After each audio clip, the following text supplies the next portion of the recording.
안녕하십니까. 오늘은 공자님 말씀입니다. 이제 플라톤의 의로움을 봤으니 또 한자문명권에서도 의로움에 대해서 일찍이 얘기한 선생님이 있죠.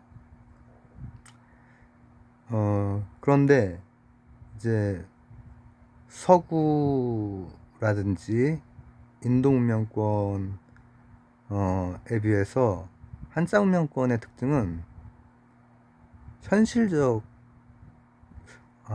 정치, 사회적인 사유가 굉장히 발달을 해요.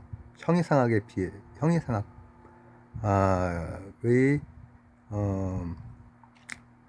좀 체계적이고 복잡한 그런 논리들보다는 이 지중해 근방이나 요 인도는 사실 그 파미르권 요쪽으로는 기본적으로 언어가 같죠. 그 인도 산스크리트 어족이 언어가 같죠. 그래서 양쪽 다 논리가 굉장히 발달합니다. 고대부터 차축시기라고 하는 그 시기에 이미 논리학이 엄청 발달을 하는데 한자 문명권은 언어가 다르죠. 다르고 명가 같은 게 있긴 했지만은 상당히 정치적 그리고 사회적 현실적인 것들이 많이 그 발달을 하죠. 심지어는 도가조차도 앞면과 뒷면으로 해석이 가능해요. 그래서 제왕학이라고 이 얘기를 할 때 보면은 이제 정치 철학으로 해석을 하는 거죠. 그런데 의로움에 대해서 이제 공자님이 말씀을 하시는 걸 보면은 굉장히 현실적인 통찰이 보입니다. 의로움이라고 하는 게 굉장히 막 추상적인 단계로 이렇게 나아가고 이런다기보다는 돈 앞에서 의로울 수 있느냐 이 얘기를 하세요. 이익 앞에서 의를 행할 수 있느냐가 현실을 봤을 때 쉽지 않은 거거든. 근데 그렇게 할 수 있다면 그게 의로움이라는 거지. 근데 그렇게 할 때는 한번 할 때는 제대로 해야 돼. 이 공동체 전체가 뭔가 썩어 있고 위태롭고 문제가 있을 때 공자님 표현, 공자 선생의 표현으로는 목숨을 던질 수 있느냐, 그 정도 헌신할 수 있느냐 이거죠. 그리고 돈이 없는데 곤궁한데 자신의 말을 실천할 수 있느냐.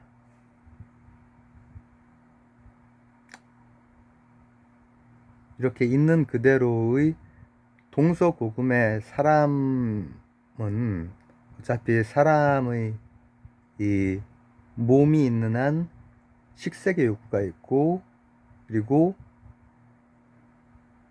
어디에서고 다 마찬가지의 문제들을 맞닥뜨렸을 거예요. 그죠? 근데 고대의 철학들 중에서도 이 한자 문명권에서는 상당히 이제 형이상학적인 그 방향의 발달, 이 파미르 구원 건너편이라면은 이쪽으로는 정치 철학이나 사회 철학 그리고 현실적인 것들이 주로, 형이상학도 이제 나중에 발달하긴 하죠. 불교의 이 도전을 받으면서 성리학이라고 하는 들로 대응을 하게 되지만 기본적으로는 현실적이에요. 기본적으로는.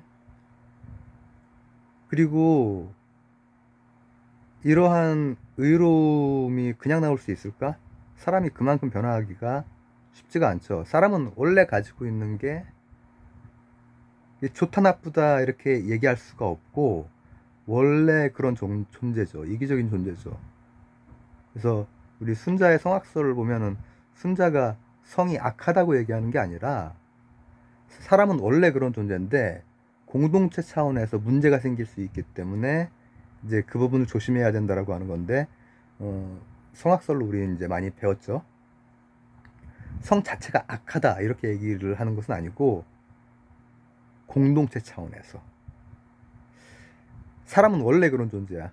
원래 그렇게 이기적이고 그런 여러 가지 뭐라고 하면 좋을까?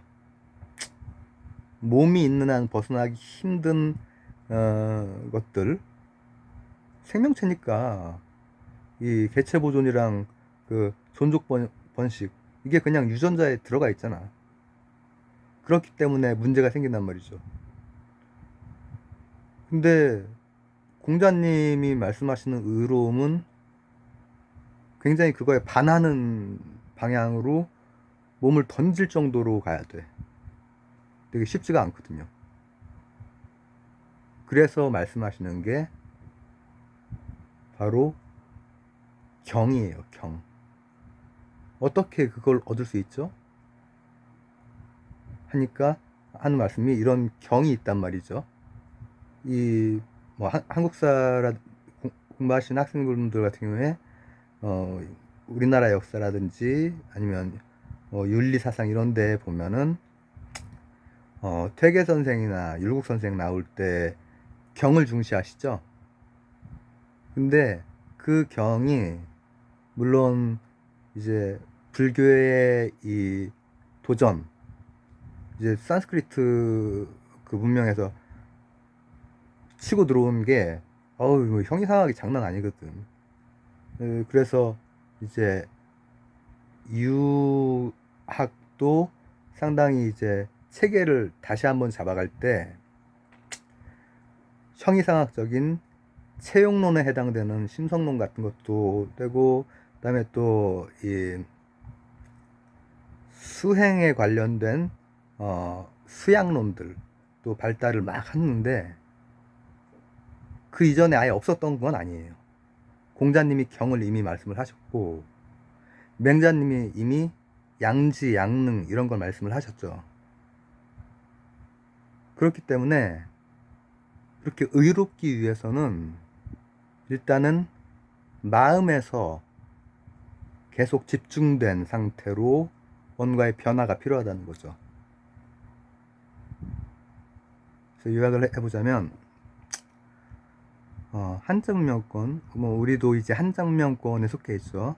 일본에서부터 베트남까지 이렇게 큰 지역이 한자문명권의 걸 그 이제 당나라 시기부터는 공유를 많이 하는데, 근데 공자님도 의로움을 말씀을 하셨고 맹자님도 그렇고 그 이후에 이 한자문명권에서 의로움을 말씀하신 분들이 많이 있는데 그 첫바따로 이제 플라톤이랑 비슷한 시기에 플라톤 선생과 비슷한 시기에 공자 선생님을 보자면 일단은 돈을 보고 의로울 수 있느냐 이게 어렵다라고 하는 걸 아시는 거야. 어렵죠. 그 다음에 공동체에 대한 문제인식을 가질 수 있느냐 그리고 던질 수 있느냐 용의 있게 던질 수 있느냐 요거에 노예가 되지 않고 그리고 요거가 곤궁해졌을 때도 말대로 실천할 수 있느냐 끝까지 마음을 가지고 갈 수 있느냐. 근데 그게 어디서 온다고? 경이라고 하는 데서 온다는 거죠. 그 경이라고 하는 것이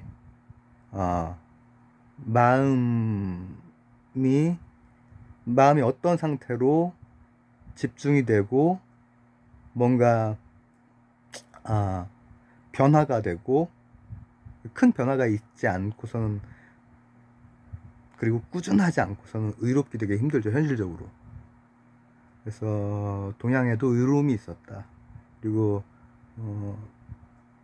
동양이라기보다는 한자 문명권, 왜냐하면 산스크리트 문명권은 서구 문명이랑 더 가까운 언어를 쓰고 논리가 서구 그리스처럼 발달했고 하죠.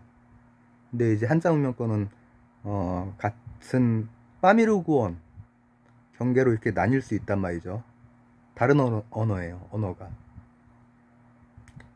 논리학이 막 발달하기 좋은 언어가 산스크리트, 그리고 뭐 인도 유럽어족 이쪽이라면은 한자 문명권은 어떻게 보면 되게 현실적이면서 또 통찰을 담고 있는 이런 것들이 많이 발달을 하는데, 그 첫바따로 일단 공자님 말씀을 살펴봤습니다. 감사합니다.